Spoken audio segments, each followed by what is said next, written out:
Hi, my name is Doan, and I'm going to read John Steinbeck's Grapes of Wrath.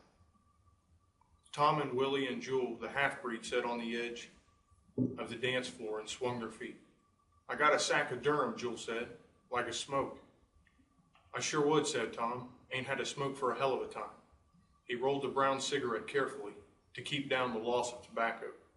"Well, sir, we'll be sorry to see you go," said Willie. "You folks is good folks." Tom lighted his cigarette. "I've been thinking about it a lot. Jesus Christ, I wish we could settle this down." Jewel took back his Durham. "It ain't nice," he said. "I got a little girl. Thought when I come out here she'd get some schooling. But hell, we ain't one place hardly long enough. Geez just gets going and we ain't got to drag on." "I hope we don't get here no more in Hoovervilles," said Tom. "I was really scared there." "Deputies push you around?"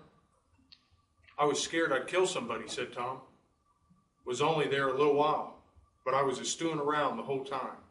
Deputy come in and picked me up and friend just because he talked out of turn. I was stewing all the time." "Ever been in a strike?" Willie asked. "No." "Well, I've been thinking a lot. Why don't them deputies get in here and raise hell like every other place? Think that little guy in the office is a stop and pin him? No, sir." "Well, what is?" Jewel asked. "I'll tell you. It's because we're all working together. Deputy can't pick on one fella in this camp. He's picking on the whole darn camp. And he don't care. All we got to do is yell and they'll 200 men out. Fella organizing for the union was talking out on the road. He says we could do that for any place. Just stick together. They ain't raising hell with no 200 men. They're picking on one man." "Yeah," Jewel said. "And suppose you got a union.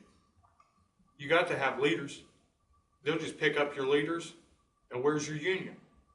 "Well," Willie said, "we got to figure her out sometime. I've been here and there a year, and wages is going down.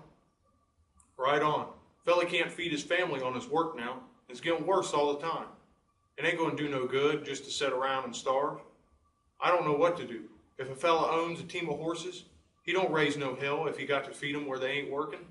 But if a fella got men working for him, he just don't give a damn. Horses is a hell of a lot more worth than men. I don't understand it." "Get so I don't want to think about it," said Jewel. "And I got to think about it. I got this little girl. You know how purty she is. One week they'll give her a prize in this camp because she's so purty. Well, what's going to happen to her? She's getting spindly and ain't going to stand it. She's so purty. I'm going to bust out."